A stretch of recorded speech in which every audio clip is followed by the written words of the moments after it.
Mr. Friedman has a concern about the safety of smart meters, he does not have to have one. Is it PUC's decision that by allowing an opt-out, it can duck an obligation to consider the health or the trespass issues?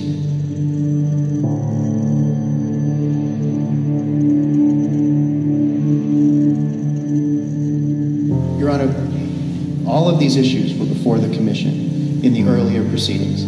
The Commission had a proceeding on this and but it didn't decide any of those issues.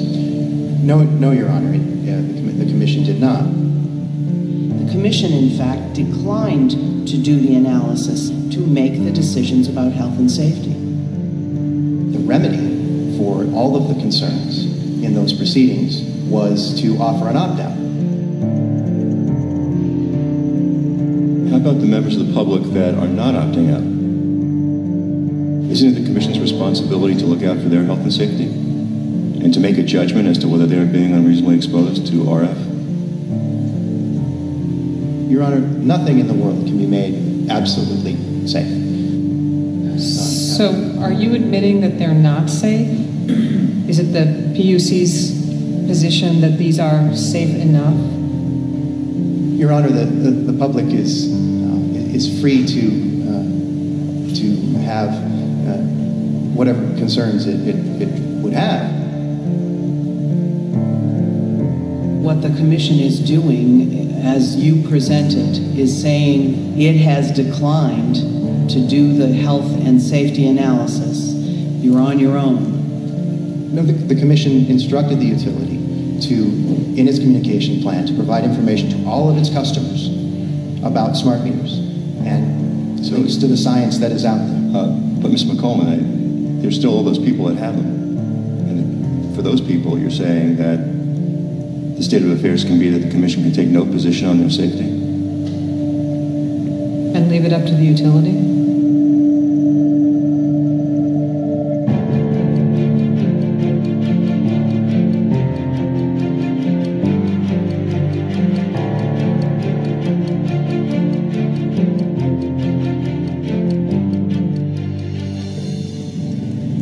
About a year ago, a good friend of mine got ill, and there was no apparent reason why. And then she realized that her electric utility had installed a new digital smart meter, a wireless electric meter, at the same time as she got ill.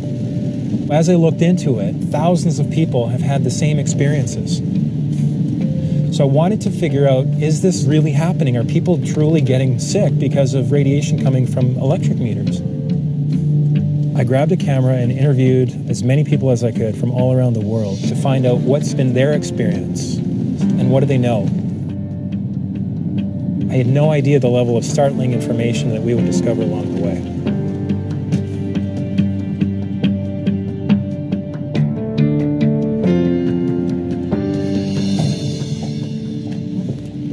I was hearing this banging on the basement door, which is the door that leads into the hydrometers that are in here.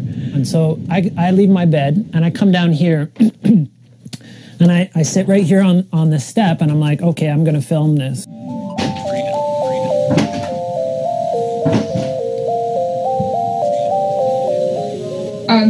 Sorry.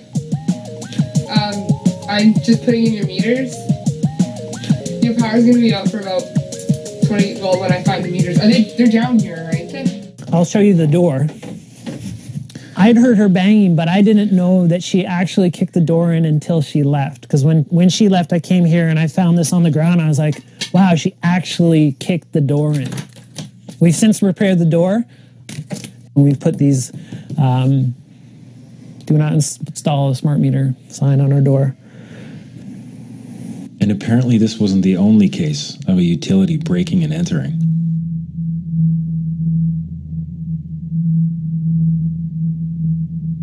The morning the guy came in to change the meters, this had been shattered. He had taken a deadbolt cutter and cut up our chain and basically pried their door open and walked right in here. And when he left, the chain was laying on the ground and it was broken. The lock was broken also. Vandalized the property and forced his way onto my property without buzzing any of the building buzzers. So with billions of dollars being spent all around the world with zero public input, and with all of these concerns coming to the fore, I realized that there had to be some serious commitment behind the scenes to push this grid through. A smart meter is part of a much bigger picture and a much bigger design. A smart meter is really just the attachment that goes on and outside of a home or a business. A two-way transmission device that ties into the larger smart grid plans that are being built out across the world. In my research into this, I found that utilities around the world were stating that the smart grid will deliver enhanced energy security, reduced greenhouse gases, improved urban air quality, and increased grid asset utilization. To me, this sounded great on paper. Unfortunately, there are problems with how the systems work. The smart grid systems are very buggy. There seems to be a critical systemic issue with these misnamed smart meters. They're actually causing fires, in many cases, after they're installed. After hundreds of blazes with very few admissions of fault, the insurance adjusters are catching on. And he says, jump in the car, we just got a call, your house is on fire. It was true. Michael Capetto's Upper Makefield home was going up, burning from a fire in his newly installed electric meter. Well, tonight there's a major development from PECO. After at least 24 fires and more than a dozen incidents of overheating, the energy giant is halting its controversial smart meter installation program. New Zealand, for instance, 422 fires were discovered as a byproduct of the smart meter installation there. The fire department was responding to numerous fires on a daily basis when that development first came about. And they're being installed by people who are not very well trained for the most part. BC Hydro says it's removing 1,000 smart meters from homes across the province. The company says the move is just routine testing. How many smart meter fires have there been? We've installed approximately 9 million smart meters, and we have no reports of smart meters causing fire. Not one single report. We don't. Another picture, this is probably the better side of the garage. I don't know if you can see it. The meters were over here. And so the fire department basically said that the meters started the blaze? If you just took one look at the wreckage and said smart meters and walked away and never called back or came back. Well, Brittany, you were saying earlier that there was no smart meter fires, and this lady right here has pictures of her smart meter that exploded on her house. Josh, can I ask you to stop recording? PG&E knows that they do catch on fire when they are remotely turned back on when a customer who is delinquent in their bill finally pays their bill. These meters catch fire. They know it, and they are covering it up. Taxpayer money has now gone to some of the largest corporations on the planet. General Electric, for instance, is the largest manufacturer of smart grids. They're being manufactured in China. As part of the 2009 U.S. bailout, $3.4 billion was funneled into a national smart grid stimulus, later increased to $11 billion. This created a scenario where utilities were given a massive financial incentive to go along with the program. And because they went after the stimulus money, they needed to have a certain amount of their meters deployed before they could recoup the cost. In addition to that, they started billing customers for these smart meters months prior to any actual deployment of these meters to the people's homes. So the consumers had been paying for these smart meters all along, even if they didn't have one. According to Time magazine, President Obama originally suggested pouring $100 billion into a smart grid at a time of economic crisis immediately following the 2008 election. Wikipedia reports that the U.S. government's primary reason for this unprecedented allocation of public funds is the eventual reduction in electricity usage by more than 4%. However, real-world evidence shows that installations of smart meters are not even producing any energy savings whatsoever. According to a senior assistant attorney for Illinois Public Utilities, quote, "It's devastating to their plan. The report shows zero statistically different result." They're being found in pilot programs now. Smart grids are to really save no energy whatsoever. So who benefits? I got a bill in December for $1,107. There's got to be a mistake. No mistakes, says PG&E. After reviewing their accounts, the company says their meters were working correctly, just like those of the 1,500 other Californians who complained.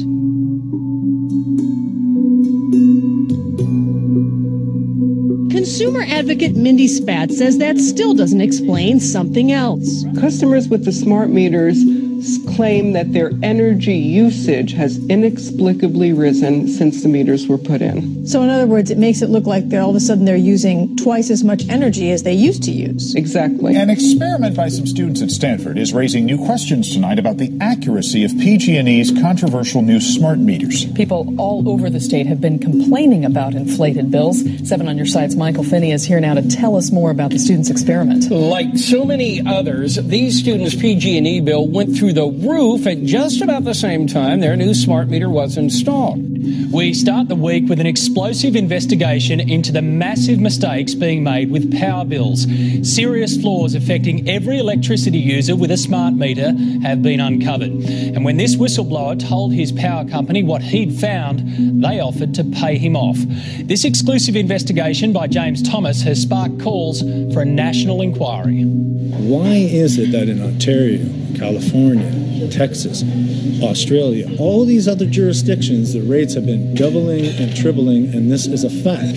And we are told that the bills are going to stay the same, it's actually going to bring the bills down, it's going to be more efficient, and all these things. Then when the bills go up, all these denials start to come in. Well, actually, you were just using more energy. The best one that I like to hear is actually the meter's more accurate. These cost increases from widespread systemic inaccuracies of smart meters are separate from the additional cost increases, which will be based on time of use. It's all about money. We're going to be charged for time of use one day. It's coming. The result is that people that are reducing their energy usage are actually experiencing their energy costs going up rather than down. This is the irony of the situation. But hang on a minute. Isn't the whole point to lower electricity bills for everyone? I mean, what we're seeing so far with increased bills has to be just a bump in the road, doesn't it?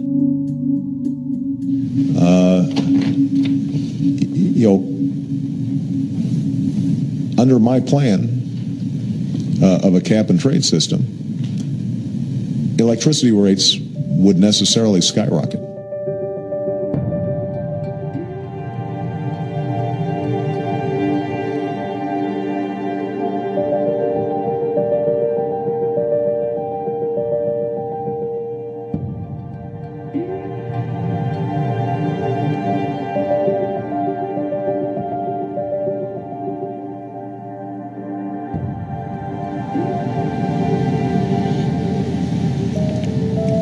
The next thing I started to hear about was how this worldwide smart grid program was making the entire power grid vulnerable to cyber attack.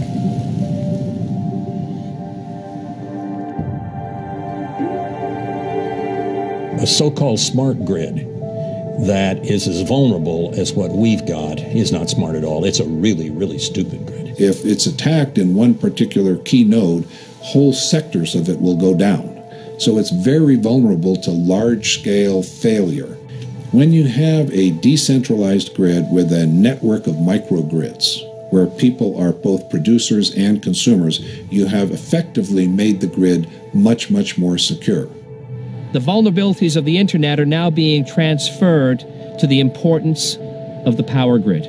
Without 100% assurance that the internet or that connectivity is safe, we are bringing the potential to take down the power that runs this nation. There is a smart grid initiative in almost every industrialized nation happening at the same time. And what that provides is the potential for disaster to happen on a catastrophic scale.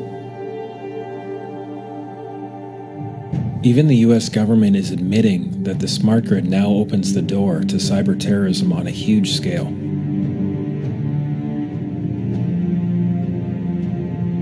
The Washington Post reported on the Inspector General's findings that utilities and government didn't seem to care about the new hacking vulnerabilities.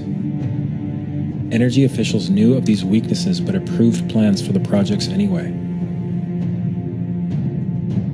My journey of investigating deeper into this worldwide program began in British Columbia. They knew about smart meters years ago. They could have been talking about it, but they kept it quite secret. They thought perhaps they could introduce it, simply do it, and no one would respond. We'd all forget. And they designed legislation that would make this possible, the installation of these smart meters, because without the legislation, obviously, it would be going to the Utilities Commission. They'd be looking at it, they'd be assessing it, they'd be studying it, they'd be addressing all the concerns we're talking about now. That's their role.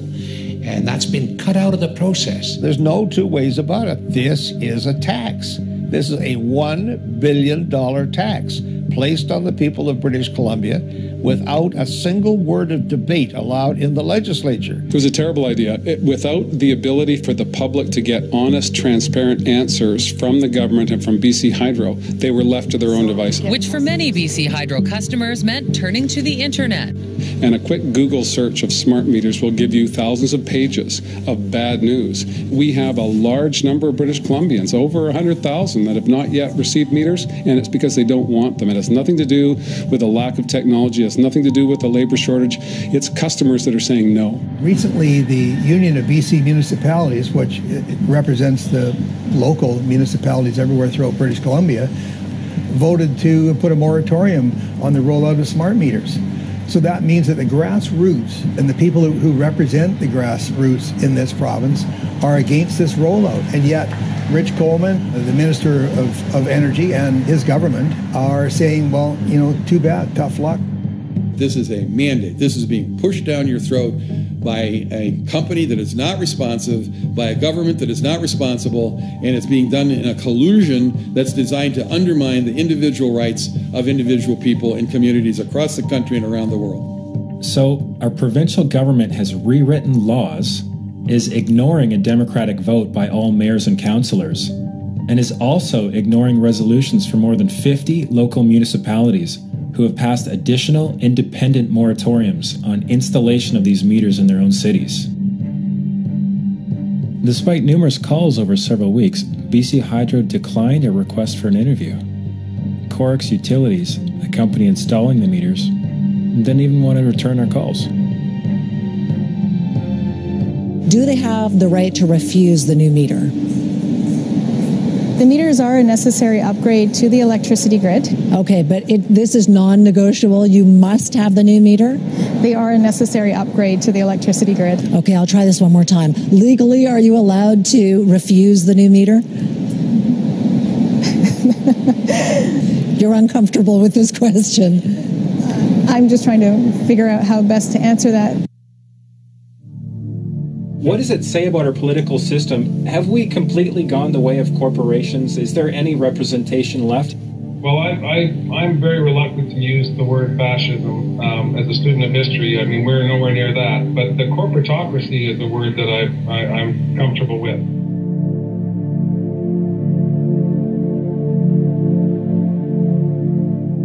There's a worldwide privatization scheme. It's really, I suppose, a new form of corporatism, where governments are no longer masters of their own fate. And it starts to become clear that this same undemocratic process to covertly implement smart meters in my province of British Columbia was also the case in California, throughout North America, and around the world. So how could it possibly be the case that these corporations who are pushing for a global smart grid would continue with their plans despite an enormous list of potentially disastrous downsides? A massive part of the smart meter agenda is to literally track every single movement within a house. So every time somebody switches on a light, every time somebody switches on an appliance, each of these appliances has a unique code, which is then effectively transmitted through the smart meter down the grid. So anybody that is minded to do so can hone in on an individual residence and actually track what is going on in that household. So they can figure out, when is your refrigerator being used? When is your TV on? What are you doing with your energy? And they're going to start having a profile of you as an individual. A congressional research report all but concluded that smart meters in the United States are a violation of the Fourth Amendment. In no uncertain terms, the court has asserted that, at the very core of the Fourth Amendment, stands the right of a man to retreat into his home and there be free from unreasonable government intrusion. With smart meters, police will have access to data that might be used to track residents' daily lives and routines while in their homes, including their eating, sleeping, and showering habits, what appliances they use and when, and whether they prefer the television to the treadmill, among a host of other details. For example, who's in the house? How often do you leave the house late for work? How often do you eat microwave dinners compared to cooking in the oven? How many times a week do you do the washing? How many times do you watch TV? How long do you spend watching TV? What do you watch? In a custody battle, it can provide information on whether or not you've ever left the kids home alone, and for how long. And while some utilities are still saying that all of the in-home private data they'll collect on you will be kept safely tucked away, another picture seems to be emerging. Here in California, utilities are already selling our private electricity usage data to third-party corporations for a profit. Rather than discourage this practice, the California Public Utilities Commission has actually encouraged it. In a 2011 press release titled, "California Commission Adopts Rules to Protect the Privacy and Security of Customer Electricity Usage Data," comes the following. CPUC President Michael Peavy: "Our action today will protect the privacy and security of customer electricity usage data while enabling authorized third parties to use the information." Commissioner Timothy Allen Simon added, "I support today's decision because it expands consumer and third-party access to electricity usage information. I hope this decision stimulates market interest." In the summer of 2013, these newfound intentions became evident. The San Francisco Chronicle revealed that California's electric utilities last year disclosed the energy use records and other personal information of thousands of customers to agencies within the U.S. government. As General Petraeus has said, make no mistake about it, we have the ability to spy on your households through your appliances. And if we have that ability, we probably will use it. I mean, this is control freakery. It is the wet dream of the technocrats. People who live locked in a left brain construct that has no room for anything spiritual in their lives. Last year we discovered that Verizon have a patent for a piece of technology that they're calling the Smart TV Detection Zone. And this product will sit next to your television and be capable of eavesdropping on your conversations whilst you're watching TV. So we'll be able to determine, for example, who's in the room, who's watching TV, what you're talking about, and how you're talking about it. How far does that go? Where does it stop? At what point do we draw the line and say no? Why should people care about surveillance? Because even if you're not doing anything wrong, you're being watched and recorded, and the storage capability of these systems increases every year consistently by orders of magnitude, to where it's getting to the point you don't have to have done anything wrong.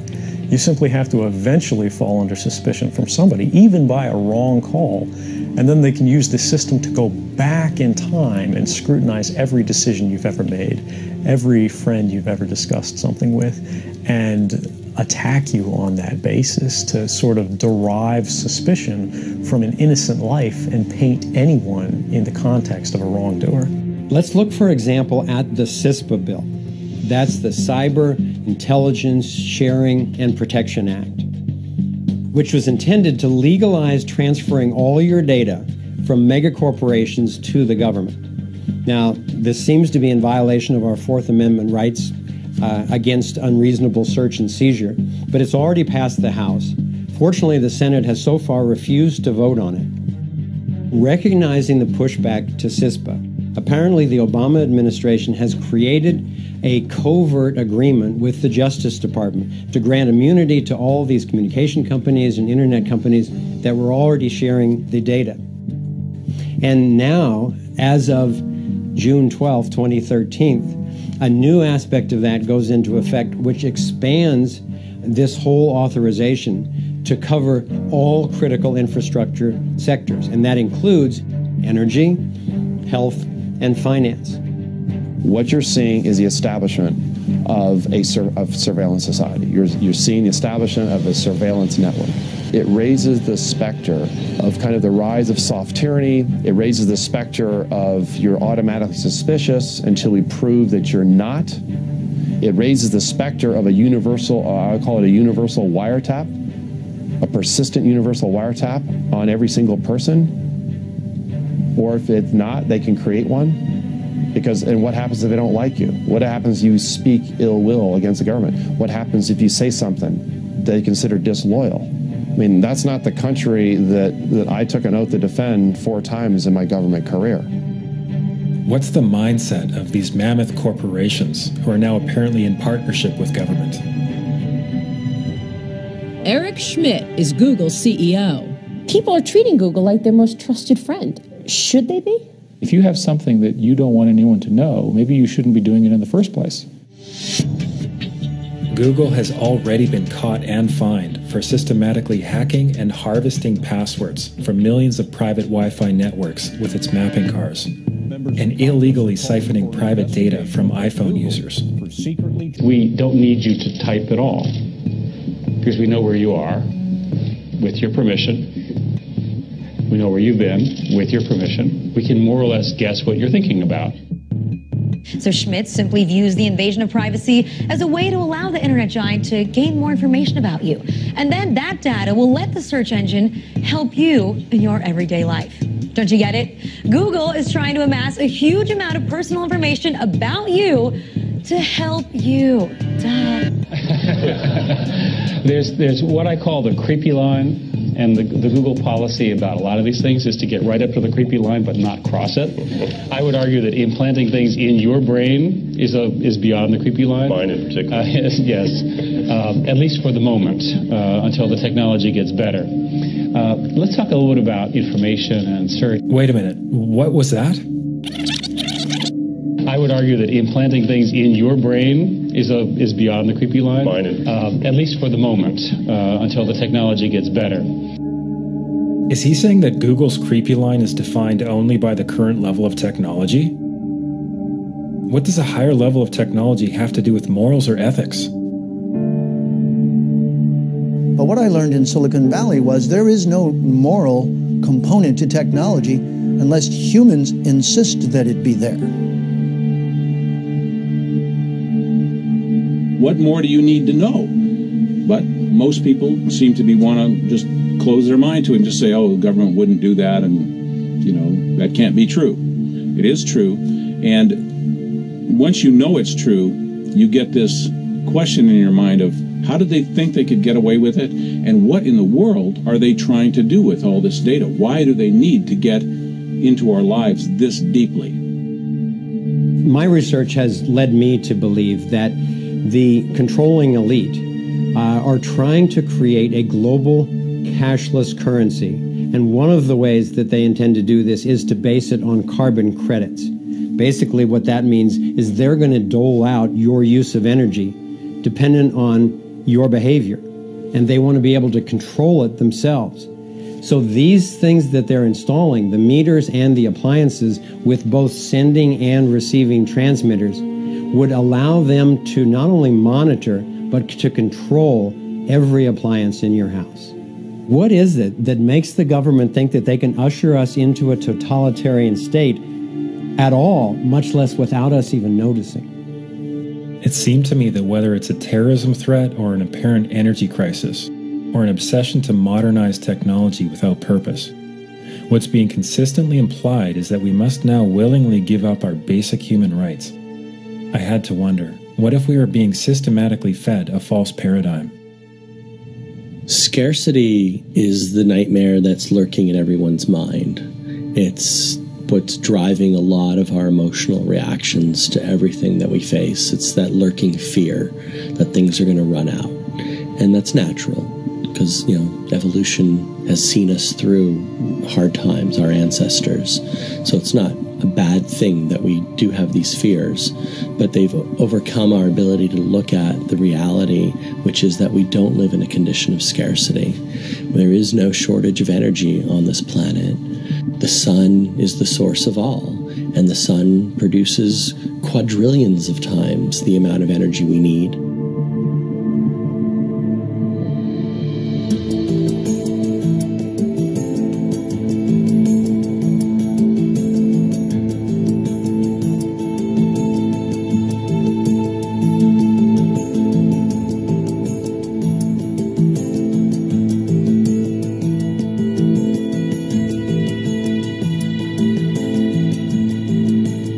Personally had the privilege of visiting numerous laboratories where inventors are successfully creating technologies which access off-grid energy in whole new ways. And it's really exciting to see. Sadly, most of these have been raided and shut down. And the Federation of American Scientists have actually acknowledged publicly on their website that over 5,000 of these alternative energy technologies have been suppressed, have been confiscated in the process of applying for patents. This whole smart meter fiasco could go away very quickly if these alternative energy technologies were simply allowed to flourish. Now, that's not going to be in the agenda of the controlling elite. That's going to be up to us. I looked into it, and it turns out the U.S. government has actually created a law for the suppression of inventions. The patent laws allow any interested agency, including the Atomic Energy Commission, to shut down any patents if they consider them to be detrimental to the national security. With 6 of the world's 7 largest companies in the oil and gas industry, could it be possible there's a vested interest in preventing decentralized clean energy, pulling strings at this level of depth? And incredibly, in July of 2013, Spain actually taxed the sun, setting a fine of 30 million euros for violators who collect sunlight for their own use. While billions and billions of taxpayer dollars continue to be spent for a centralized control grid, are we still expected to believe that this has anything to do with going green? Whenever human beings are invested historically in a particular technology, then power structures build up around that fight for their own interest, just at a time when a change is about to take place to a better way of doing things. They fight for their existence like a creature fights for its existence. They are the dinosaur that is just about to become extinct, which is the need for overly centralized power producers. And that this is a bid to have a device in the home which gives them both control and future capabilities of broadcasting and receiving through the home. It's all part of agenda to try and stop the change that is coming, and this truth that everybody's going to see. So the fact that it's going worldwide should tell you something, that there's something up here, and that there is something going on, and there's a reason for this, and they're getting around all the legislations in countries, so it's coming from a very high level on the planet. Industry and government are forcing these into the households of people without their choice and without informing them about what could be the outcome. And whatever is happening to Americans with this technology is going global. Every one of these energy companies in the United States is embedded in an international grid of energy delivery, and they're working to control every household across the world using this kind of technology. Wait a minute, this isn't not what I asked you to do. All I asked you to do is deliver electricity to my house, not monitor my house, not broadcast throughout my house. When I was in Silicon Valley in 1980, this was being discussed. It was who was going to take over the home, the energy companies? Was it the phone companies? Was it the energy companies? Whose line of access to the home was going to allow a single point of access to the home? But it didn't escape everyone that however they delivered everything to you, made you totally dependent, gave complete access, and could be a two-way street. But what no one knew at that time was that a method of technology would be used whose byproduct was essentially radiation.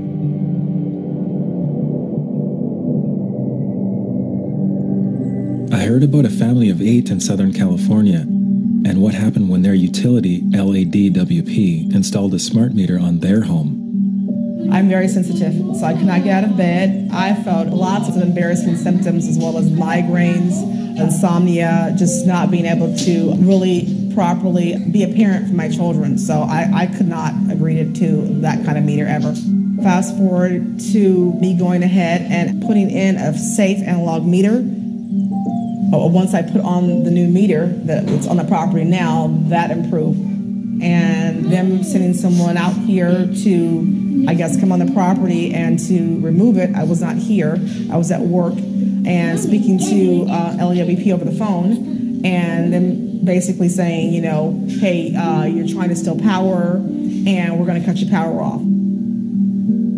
It's a shame when your water, your electricity, all these things that you think are necessities are controlled by other systems, and I mean, flip of a switch, you don't have water, you don't have heat. I got a copy of their rules. Rule 16 clearly states on the electricity section that a homeowner can provide their own meter to the house as long as you allow WP to own it. They have to come out and check it. When I asked Mr. Willer from LAWP to come out and check it, he told me he wasn't going to check it. He was going to terminate my power. And I said, but once again, I'm letting you know, you can come to my house and check the meter that's installed if there's a question regarding safety.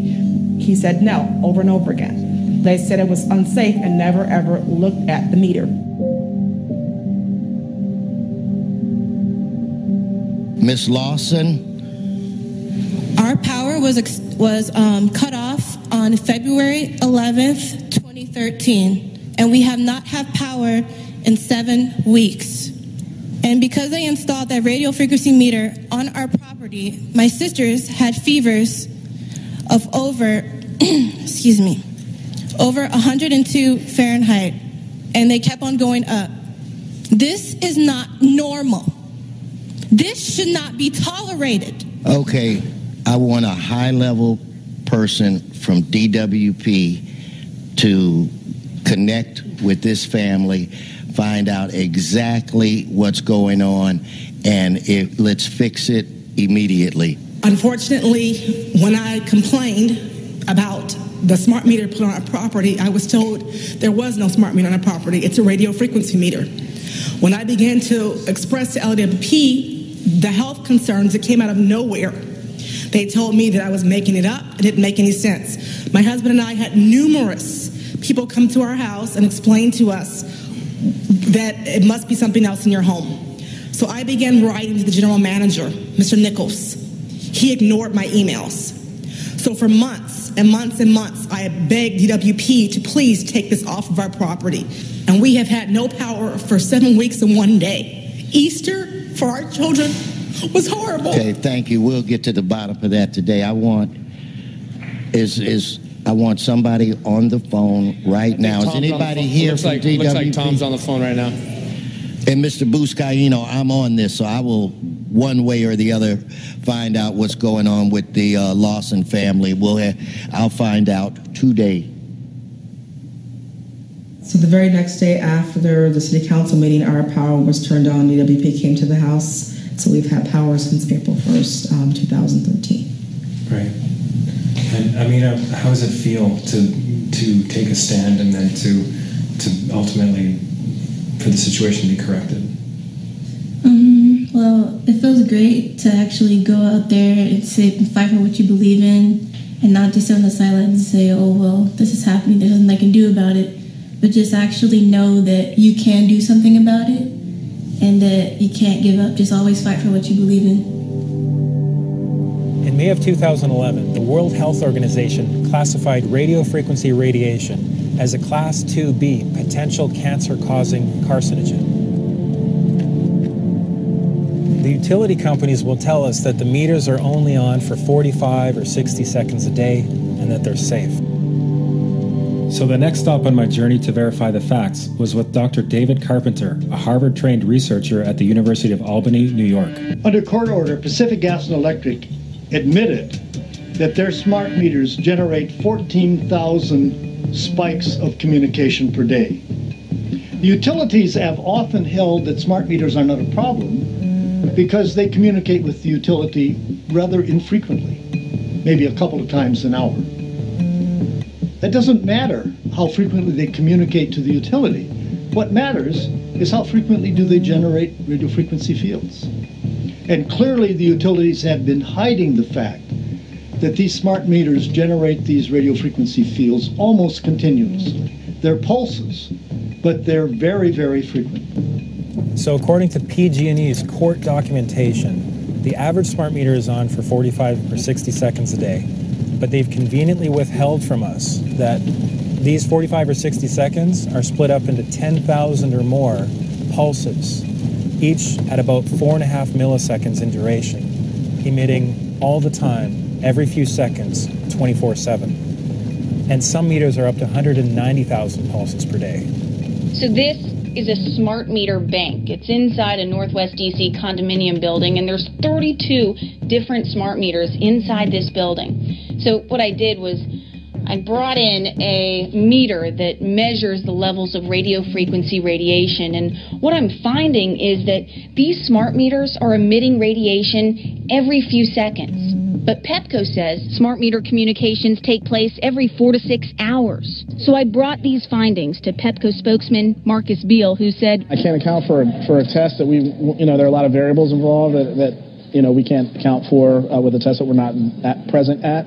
But, we're confident in the specs of our meters and the safeness of the meters at this point. So I asked Pepco if we could go out with their experts to do their own test. They told me they would look into it. And just to be clear, we're not saying whether or not this radiation is dangerous. That's up to the scientists, and it is currently the subject of a very heated debate. The definition of a smart grid is a wireless system that will fundamentally turn every single appliance in your home into the equivalent of a transmitting cell phone. That's every computer, every television, every furnace, every air conditioner, every coffee machine, every printer, every single appliance that you have in your house will eventually, in a smart grid, have an antenna that's embedded into it that will transmit your usage data to a smart meter on the outside of your home that will then transmit your usage data to another tower receiving that usage signal that will then go to the utility company for supposedly billing purposes. Not all signals will just be about your individual use. There will be aggregate meters that will bounce signal from house to house to house within a neighborhood that will then accumulate all of the usage data that will transmit that to the utility company. Now, what that will do is that the end metering system that is transmitting all of that data will be firing an RF signal at many, many times a second, which will increase the average homeowner's radio frequency radiation exposure exponentially. This picture shows some aphids on the leaf of an orange tree shortly after radar equipment was installed at a nearby airport a number of years ago. I noticed that every few seconds all the aphids would tense up in unison and do sort of a little dance, as you see in the picture. Upon further investigation, I found that the interval of time between the activity of each dance coincided exactly with the rotation of the radar rotor device at the airport, which was a distance of approximately 14 miles.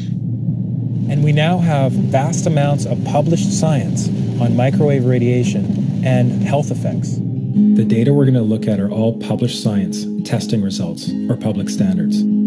At the bottom end of the radiation scale of what's called power density, or signal strength, is the minimum level at which cell phones will work, which was found to be 0.2 billionths of a microwatt per centimeter squared.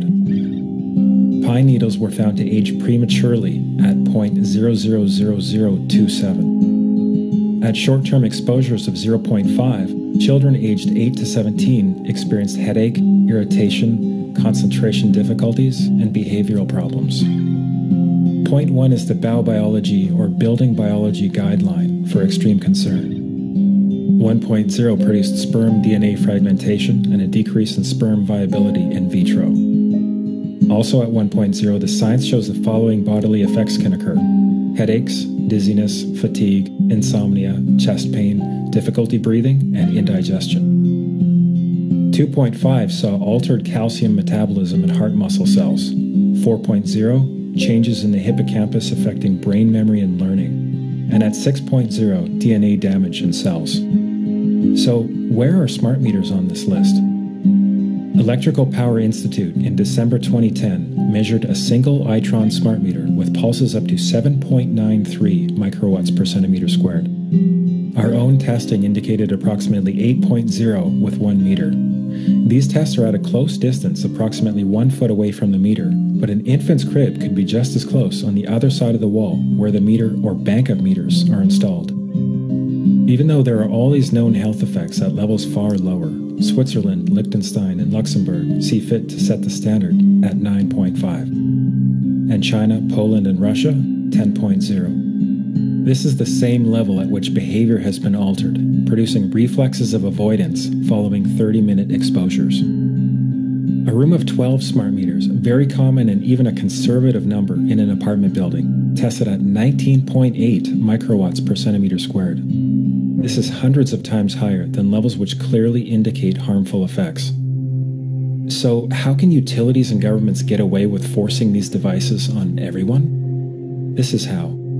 In Canada and the US and several other civilized countries, the safety limit is set at 600 to 1,000 microwatts per centimeter squared. This so-called safety limit is literally tens of thousands of times higher than levels which are known to damage health, according to peer-reviewed published science. It's actually based on research from the 1960s that looked at thermal effects. Mm-hmm. So literally they had this dummy head, right? So think of this, like in the car accident commercials where you have this dummy head, yes, and it's filled with like a fluid, mm-hmm, and the fluid has to go up by 1 full degree in order for something to be deemed unsafe. So what Health Canada is saying is that you have to cook the cells before any negative effects can happen, and that's of course absurd. We know that with so much other research.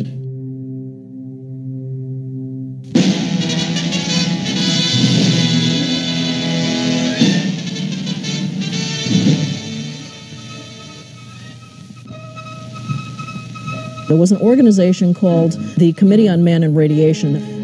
Essentially, the Committee on Man and Radiation intellectually framed this as a controversy that there was no such thing as a non-thermal effect. That thermal effects were the only good science, and they had good science on their side, and anyone who said otherwise was either a crank or needed to be dismissed from the area altogether. One website in Central California has posted more than 300 letters received from those suffering functional impairments since having their meter, quote, upgraded. The one thing all these people had in common? Their utility did not tell them the dangers associated with the new meter. Our concern is that smart meters add to this multiple source exposure to radiofrequency radiation. Radiofrequency radiation that we know causes a variety of biological effects, and where we have very strong evidence that it causes disease, specifically brain cancer and other diseases.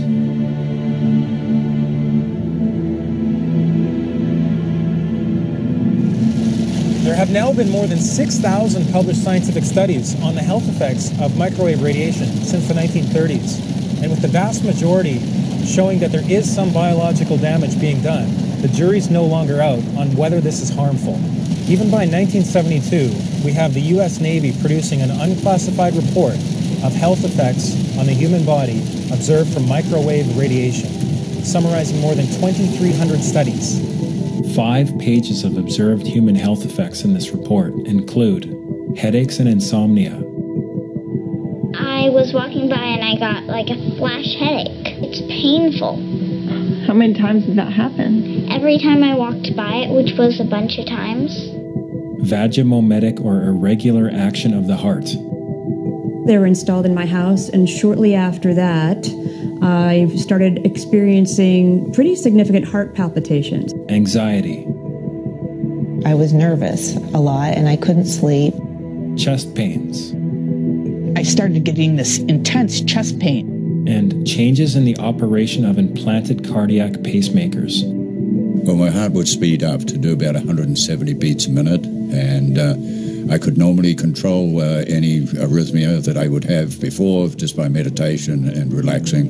And the smart meter, I couldn't bring it down. And you found that when you were in that electromagnetic field, your heart was going to high rates of arrhythmia. Yes, and it wouldn't happen all the time. It happened the first time was 8 months after the meter was installed, and then the second time it occurred was 6 months after that, and then it went 4 months after that, and then went 2 months after that. So you became more and more sensitive. More sensitive as the time went by. And you found that when you were able to remove the meter, that you did recover. Correct. Yes. Yeah. Another serious health complaint about these devices is what's known as dirty electricity, caused by the converter between DC and AC current. It appears that utilities do not wish this aspect of the health issue to become widely known. I can't tell you how many people have called me who became dreadfully ill the minute one of those got put on their house. Dirty electricity is the best synonym is electrical pollution. We understand air pollution. There's clean air, there's polluted air. There's clean electricity, there's polluted electricity. Dirty electricity is the major pollutant that comes into your house on your wires, riding piggyback on the 60 cycle. The real evil about the smart meters is everybody gets one, the whole neighborhood. I mean, every house in a development, every apartment in a building has got one of these things. Each one's got a switching power supply in it, and they're all big generators of dirty electricity, and I'm certain it's the device that changes the AC to DC. After having 12 upgraded meters installed on her bedroom wall, Rosa Perrick began experiencing headaches and insomnia. I lived through Nazis, communist soldiers, Cossacks. Nobody damaged my health as much as smart meters did. This is supposed to be my golden years. Instead, these are my bloody years. You did not give me all option. When you came and installed, you did not give me option. I didn't have no option. You came after me. You deceived me. I have something to show you.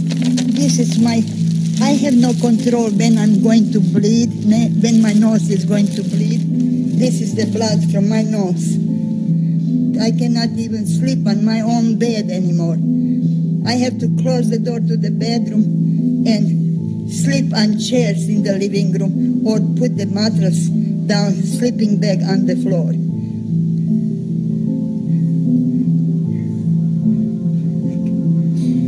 Do you ever have nosebleeds away from your apartment? I'm sorry, your time is up. Thank you very much. I appreciate you coming. Your time is up. Your time is up. Thank you. We wanted to get an accurate reading to see just how much dirty electricity can be caused by a bank of smart meters and what it can do to living conditions. So we brought in technician Eric Windheim, and this is what we found. We're here today testing for dirty electricity. The 60-cycle sine wave has been filtered out, so what we're looking at is just the dirty, high-frequency voltage transients coming in on the line. These are very hazardous to your health, and they create a huge electrostatic field charge inside your house, with all of your wiring being antenna, and you being on the inside of this antenna cage. So let's plug this meter in and see what kind of a reading we get. We're seeing levels here at over 20,000. This one reads up to 2,000. This one reads up to 20,000. It's interesting to note that for safety reasons, anything over 50 is banned in certain countries around the world. When you get up to 75, I've been informed that the electricity goes internal to the human body. In this room here, we're over 20,000. This is a hazardous environment to live in. I made a call to a government agency. I started to talk about the problems with the meters, and he was getting agitated, and he said, they're just like cell phones. There's nothing wrong with these meters, they're just like cell phones. And I said, no, it's not true. There's a problem with these meters in the switch mode power supply. And he said to me, how do you know about switch mode power supply? And I said to him, what is your name? And he hung up on me. And then about 10 minutes later, he called me back on a different phone, and he told me there is a problem with the switch mode power supply. He knows about this, but he can't talk. And I think that a lot of people are scared to talk, and a lot of people know what's going on here. Electricians know, people at Con Edison know, but I don't think they know what to do. I would say that it's better to do the right thing, because when people are silent, a lot of people can die.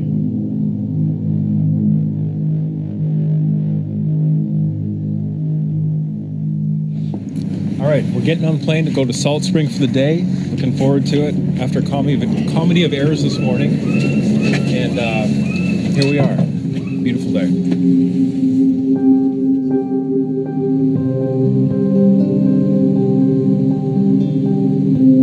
Away from the city, we wanted to track what was happening with this agenda in a small community called Salt Spring Island, where we were hearing around 30% of the population had locked up their analog meters or otherwise made it clear in writing to their utility that they were choosing not to have a meter installed.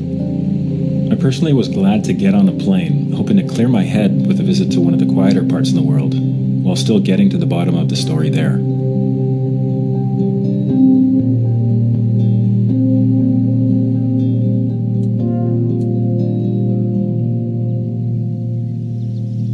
We know that you have refused a smart meter. Okay. The meter that will be installed onto your premises here will not be functioning as a smart meter because there are no receivers established. You get what everyone is calling a smart meter, none of which are smart meters yet. Because you will guarantee me that we will not have it functioning as a smart meter.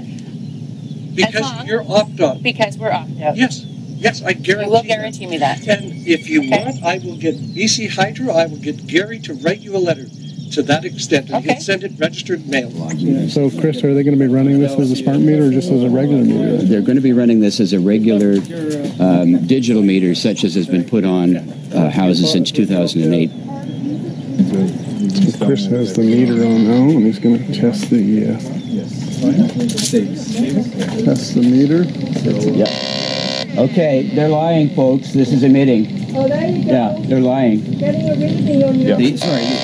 Yeah, okay, that's over 20,000 microwatts, and the hydro has officially lied, publicly lied in front of all these people, lied to the owners of this house, to the effect that this would not be emitting radio frequency radiation. It's emitting radio frequency radiation in spades. They have lied. Yeah, you have lied. You son of a bitch. You have lied. That is really, really bad. I'm so upset. Yeah. I'm so upset. You've lied to us. You've lied to us. You said that there's not going to be any radiation coming off that, so you're lying to us. I have no idea of the testing mechanism of this.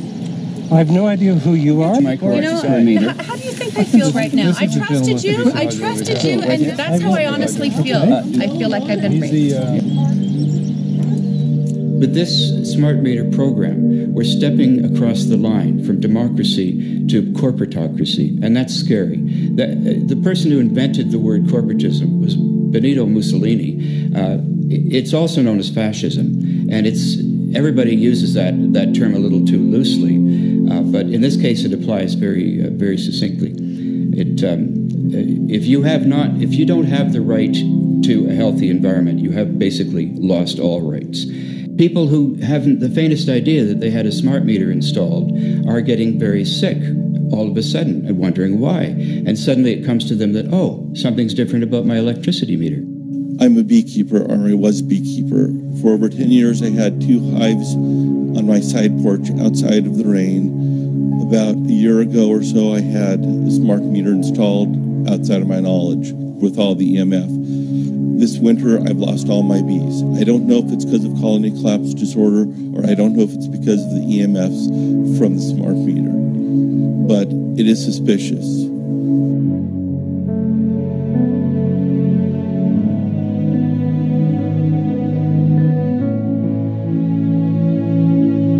The consequences of this development have also been predicted by the critics for many decades and can no longer be ignored. Bees and other insects disappear. Birds avoid certain areas and are disoriented in other locations. Humans suffer from functional disorders and diseases. And those that are hereditary are passed on to the next generation as existing defects. When you look at the study you did with mice, do you think there's a chance that within the third generation of females, they may be irreversibly sterile? Not in the third generation, but in the fifth generation, and that would for humans be something in the order of 150 years ahead of us. And of course, then it's too late to say that you are sorry, and it's very too late to say stop. So I would suggest that you have, at least for the time being, a moratorium, a stop to these systems, use a wide in the meantime, and check out for effects of radiation. So I think it's really time to have an independent compilation of data. Such was done at August 31st, 2007 in the form of the Bioinitiative report, of which I was one of the authors. And then we put together approximately 2,000 scientific references on a little bit more than 600 pages, clearly saying if you are a rat or a mouse or a cell or a molecule, you should definitely not allow yourself to be exposed to this. And in the meantime, we have this full-scale experiment using our own kids.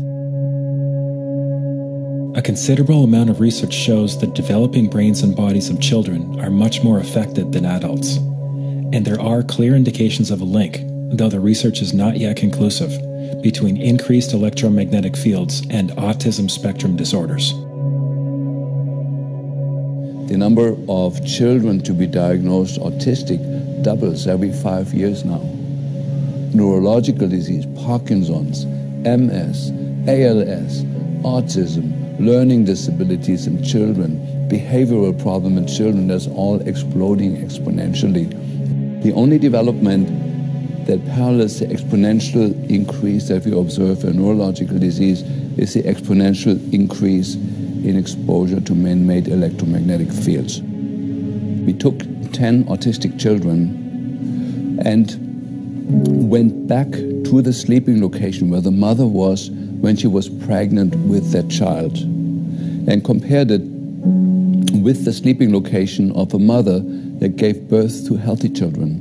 We had 10 mothers in that group, 10 mothers in this group, and in the group of the autistic children, we found that the measurements that we got for the microwave exposure was elevated compared to the group of children that were normal. The fetus is affected. The exposure to man-made electromagnetic fields has become the first factor that could be isolated ever in autism that could predict autism.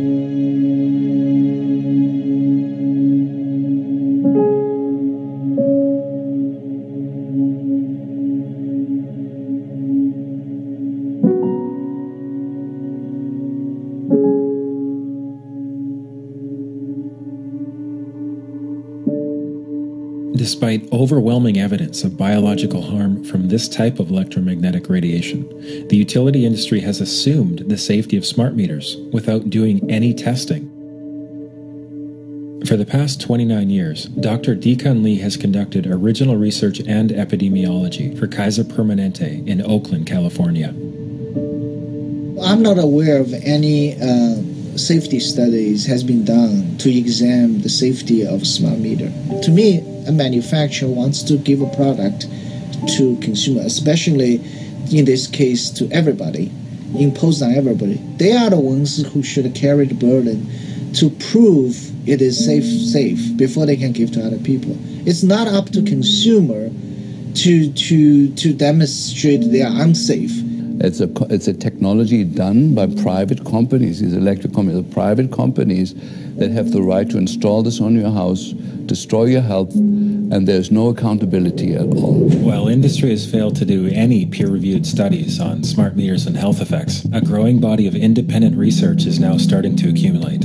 It is our experience as physicians that everybody is equally electrosensitive. You install this thing, measurably certain things in your health go down. You know, we're tracking now certain sensitive parameters of it. One is an inflammatory marker called TGF-beta1, goes way, way up as soon as the smart meter is installed. The MMP9, that's the metalloproteinases, go way, way up. These are inflammatory markers. The copper level in the serum goes up as a sign of chronic inflammation driven by something that's suddenly there. The hormones go way off. The neurotransmitters go way off.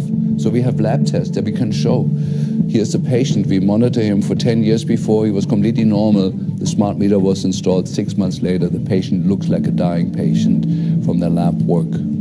And we find those changes even in people that say, well, my wife is sick since the smart meter's in there, but I'm totally healthy. But we look at their lab work, it looks just as bad.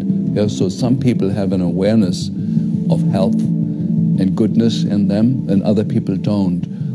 But from what our experience is that everybody is affected by it. It's not just a few 3% of electrosensitive people. Did you hear about people coming to you as far as having complaints about illness? We were made aware of health complaints following installation of smart meters, and we wanted to verify this using our field work. So I measured the field of about 30 different people while they stood 1 foot in front of the smart meter, and in every single case, the human energy field was obliterated as they stood in front of the smart meter. We wanted to then verify this at the physical level using dark field microscopy. And then we also did a control group to find out if the old analog meters had the same effect on the blood as the smart meter. So in our first slides, what we see is normal cells, and the structure of the cells is intact and sound. This is what we would expect from a normal sample. With the subject standing 1 foot in front of the analog meter, there were no significant changes to these blood samples in any of the 3 that we tested. In our second set of tests, we're using the smart meter. Before the exposure, we see the same thing as we saw in the first samples. Normal cell walls, fairly separated and looking healthy. So after 2 minutes of exposure in front of the smart meter at about 1 foot away, we see a totally different story. Sample 1, you can see a lot of degradation in the cells. The cell walls have been broken, and you see changes in the cells which are called mycoplasma. It shows a mutation to the cell. In the second sample, we see a different type of degradation to the cell membranes. You can see a corrugation here. This is called bottle cap formation, and it's known that this occurs due to oxidation or exposure to free radicals. So this third subject, when we did her sample, she had to be pulled away from the meter after 45 seconds because she complained about an increasingly severe headache. And here you see a phenomenon called rouleau, where the red blood cells are stacking up, which makes it very difficult for the blood to deliver oxygen to the tissues as they would be their normal function. Every single one of these is a degradation. Every single one of these shows a trauma to the blood cells, and that came from something, and the only variable was the smart meter.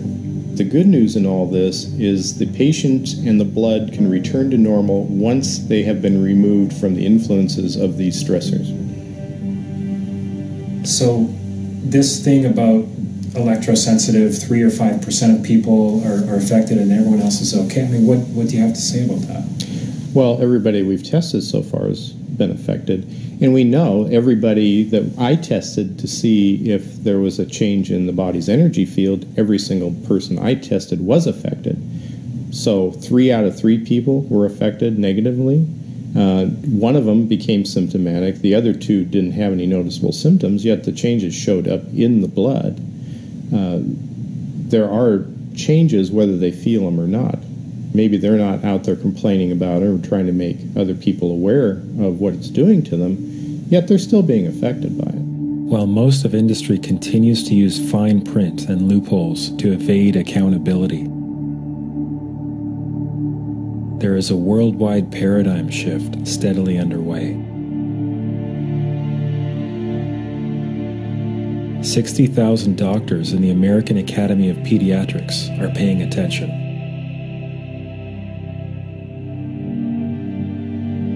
And teachers' unions, this one of 45,000, are beginning to speak out against Wi-Fi in the classroom. Some regions are taking steps to cut the power of cell phone masts by 90%. And in many areas, towers are starting to come down altogether. But governments such as the US want smart grids and high-powered Wi-Fi mesh networks to blanket everywhere and everything, as industry cleverly camouflages itself, concealing the harm it is doing.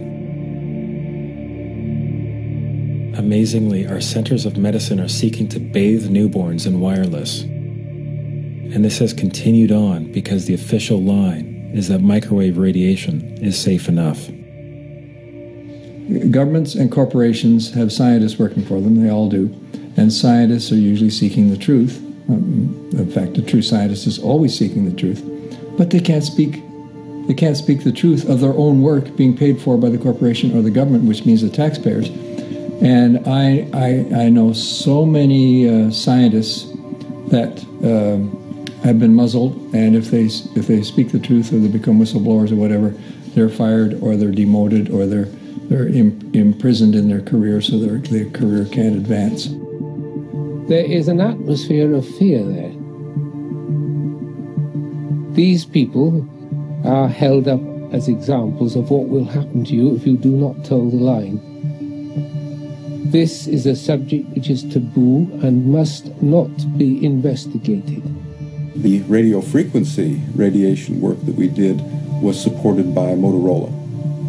The relationship was really very cordial and very stress-free, but only up until we started generating data.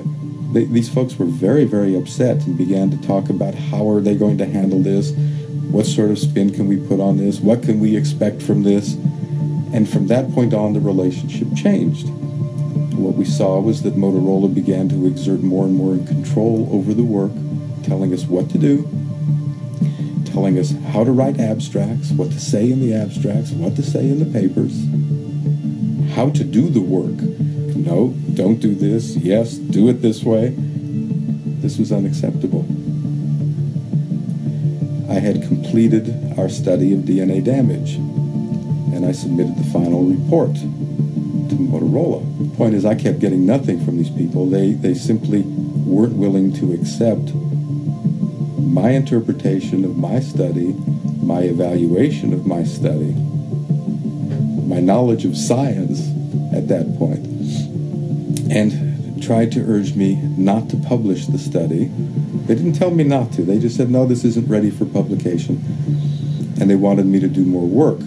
I think one has to exercise caution at this point, and what makes the cellular telephone research area so difficult right now is there is no money available for research other than that's coming from industry. So, I mean, what does this do? I don't have any faith in what comes out. I have absolutely none, not with my dealings with industry so far. When I filed my initial complaint, Central Maine Power responded with a 250-page, basically rebuttal on why smart meters are so safe, and they hired Exponent, which is a science and consulting firm that has represented the tobacco industry. They've represented the asbestos industry. So this is a firm that industry hires to prove that dangerous products are safe.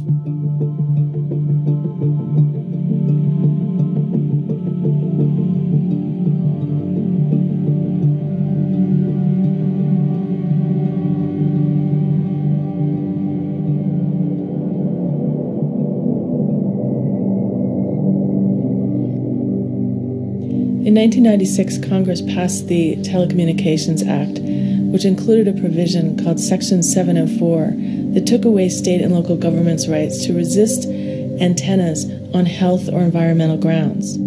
They knew that they were on very shaky ground when they put this into place. The legislation was actually written by the industry. It was also the first time in history that industries of all stripes were invited into congressional chambers and asked essentially for their wish list. And the telecommunications industry, like other industries, just rushed right in and gave them their wish list. It took away your state and local government's ability to protect you, to protect children, schools, every environment from this kind of radiation. I mean, this is ludicrous. This is unconstitutional.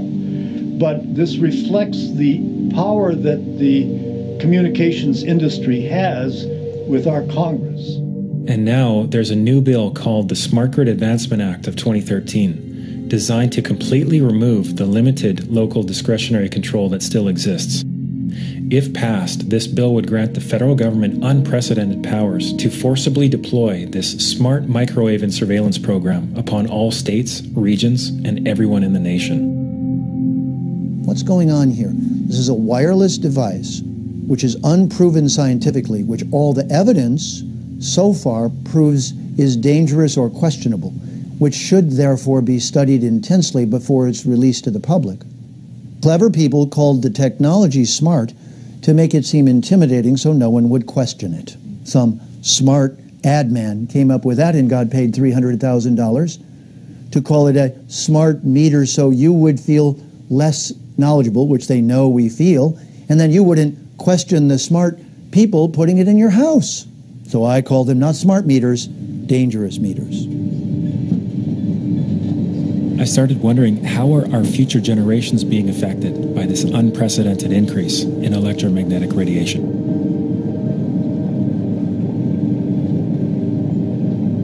I had a son that was going to school at San Diego State University, and he called me and he said, "Mom, I've got the worst headache." He says, "I'm projectile vomiting all over my apartment." And I said, "Get to the hospital."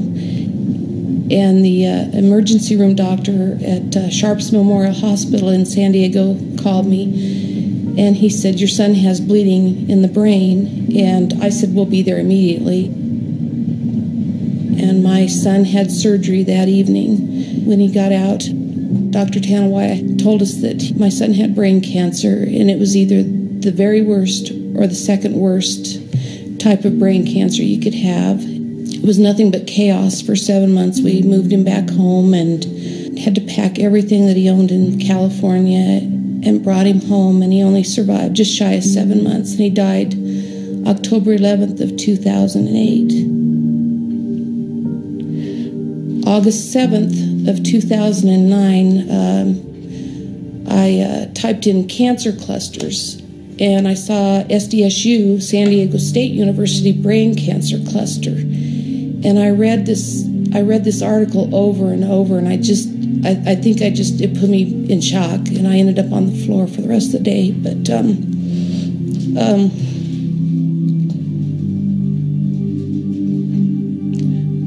sorry.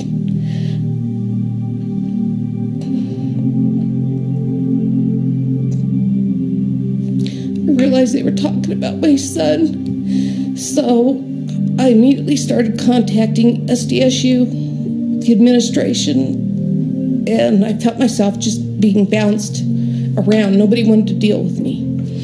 So I got in my car, and I drove out to San Diego for the whole month of October of 2009. And I went over onto the campus. In these articles, they talked about a cell tower, and I went over there, and there's this huge cell tower that's outside of this building, which towers above NASA Tier Hall and room 131, where all these kids and people have come down with brain cancer.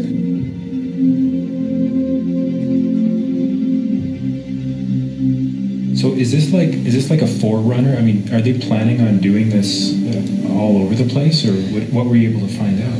This is a backbone node to the supercomputer center at UC San Diego. And these are all on all these college campuses. And the engineers and the scientists are the ones who are developing all of this. So unless, we wake up to what's going on here with these installations, I mean, they're planning on doing this everywhere, right? Right. And they are already. My son, Rich Farver, died October 11th of 2008, and he was in Nassatir Hall, room 131. Professor Charles Cutter died June 19th, 2008, Nassatir Hall, room 131. Lou Terrell, diagnosed with primary lymphoma brain cancer in 2008. He was in the room right next to room 131. Dwight Anderson died in 2008, Nassatir Hall. Miss Laurel Amtower died August 29th of 2010. Richard Funston died, and he was also located in Nassatir Hall, room 131. I just think that this wireless stuff, we just need to get a handle on it and warn the public. But I just want parents to know, and I want kids to know that these are very dangerous, and these are on many, many college campuses. A reporter from the San Diego Tribune that I had contacted actually called me at home, and he said, this story will never get out in San Diego. And I said, why? And he said, because of money.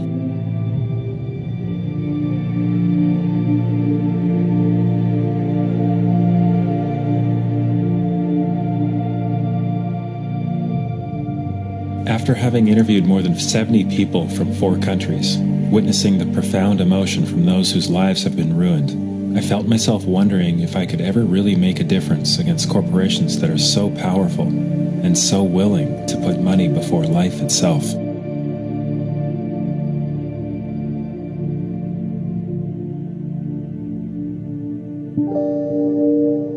As I became more educated and as I learned more about the smart meter issue as it relates to issues of health and privacy and security, I was slapped into wakefulness, and I was jarred into a new sense of reality.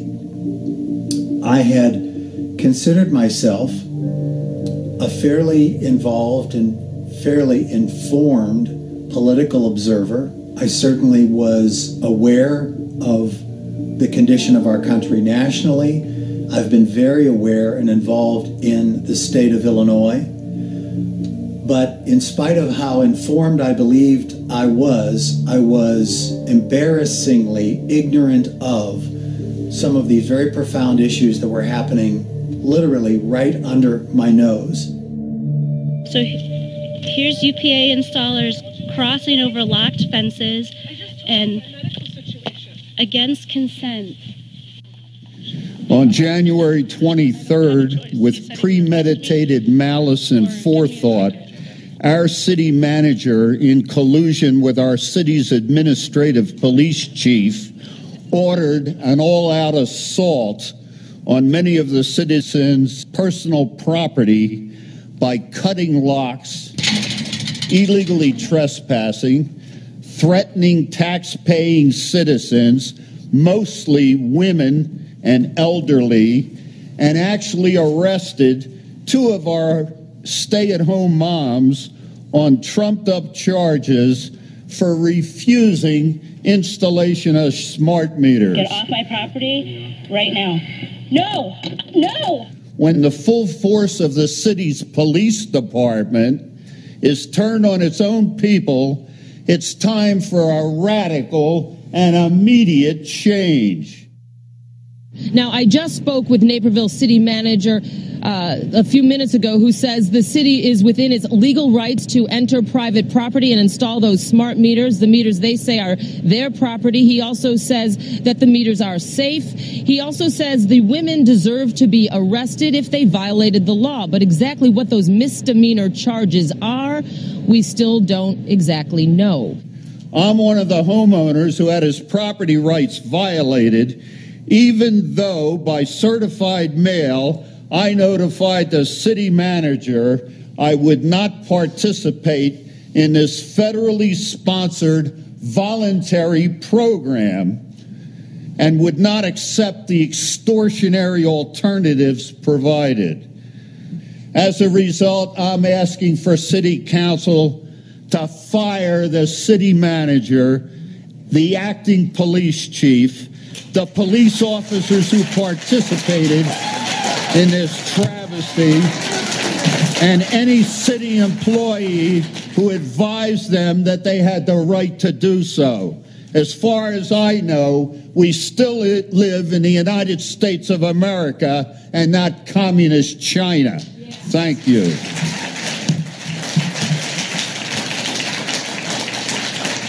There will be a 5-minute recess until you settle down and obey the rules, or we won't continue. We have a 5-minute recess. This is thankfully a contrast to the behavior of most city councils, who are made aware of the facts. One of the first U.S. states where these devices were deployed was California, where dozens of local governments have issued moratoriums against the rollout. I vigorously support this action today. I'll be voting in the affirmative both on the moratorium and on Supervisor Kinsey's proposal to send letters to the governor. This action that we're taking today, and one that I support, is a political action. And don't be deceived that political actions don't work. Think about the American Revolution. Ms. Wolf? Aye. Ms. Farr? Mr. Lavignito? Mr. Carvajal? Ms. Gray? Aye. We represent people, and they can get pushed so far. And then they say that we've had enough. And I think that that's what's going to happen. Many have now criminalized installation and are fining the utility for every device they attempt to install. As a result of a grassroots movement to spread awareness, the vast majority of U.S. states and Canadian provinces have active groups who are fighting back. And worldwide, the trend continues. Many are asserting their rights for the first time in their lives. But utilities still are not yielding, and in many areas they're attempting to impose fees for those who do not want their so-called upgrades. Their idea is to have an opt-out. If we do an opt-out, they're all bending towards charging us to opt out from a product that we did not want to begin with. An opt-out is an agreement to pay to not be harmed. An opt-out is volunteering into extortion. An opt-out says that if I don't pay you, you have the right to harm me. So that doesn't work.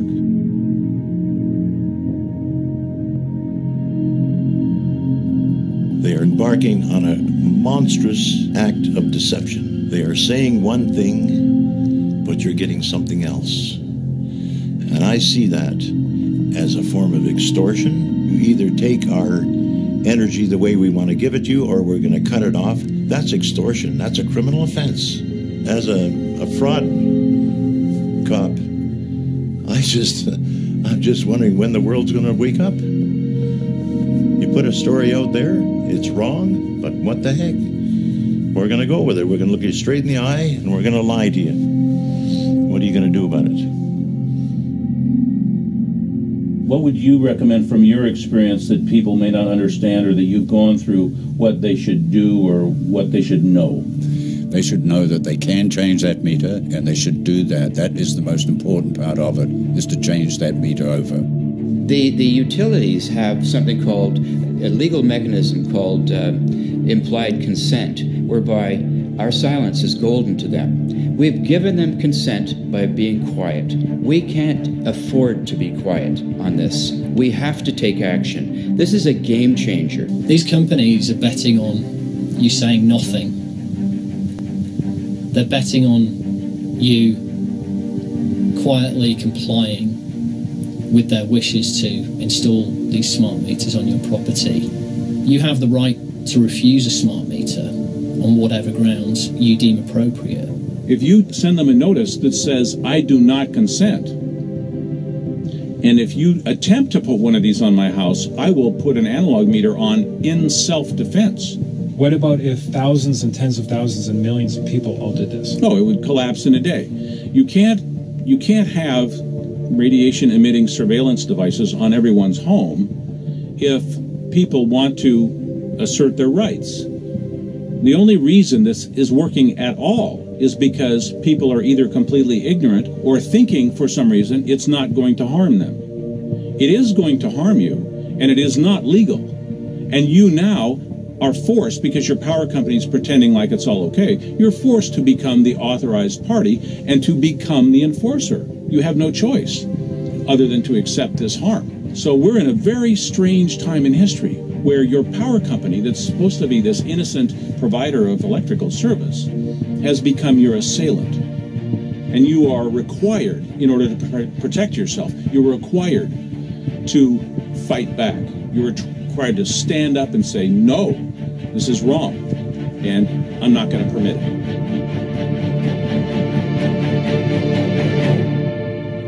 In a modern electronic democracy, this is how you vote. You vote by having a well-formed opinion on an important issue that could take away your rights. It's that a device that is broadcasting and receiving wireless signals permanently has been surreptitiously placed in your home unnecessarily and without your permission and without proving itself scientifically. This is a test case for technological democracy if I've ever seen one. Dear Big Brother, I wish I could say you're acting like a brother, but unfortunately, an Orwellian big brother is what you have become. The problem is you've presumed you have the right to make decisions that are harming the quality of all of our lives, our health, and children, simply because you've been in charge of the distribution of a necessary resource in our lives. It does not matter why you have done this. There is no right way to force unproven and dangerous technology upon the world. And history has shown that being sorry after the fact for harming people through unproven medicines, technologies, is of no help. You do not have enough money to repay the harm that you are doing to all life. From the acknowledged dangers of genetically modified foods, to preventing new ways for people to generate energy, to invasive, untested devices for monitoring and control, you have created problems and forced false solutions in the name of saving the planet, fighting terrorism, or increasing corporate efficiency. You have even blatantly placed career lobbyists as your corporate yes-men, as heads of the very agencies that are supposed to protect the people. Now you are deploying wireless digital surveillance and broadcast devices upon everyone without disclosure. This is a preemptory attack against the principles of a free society and a taking away of our rights to make decisions. It is not your place to make these choices for us.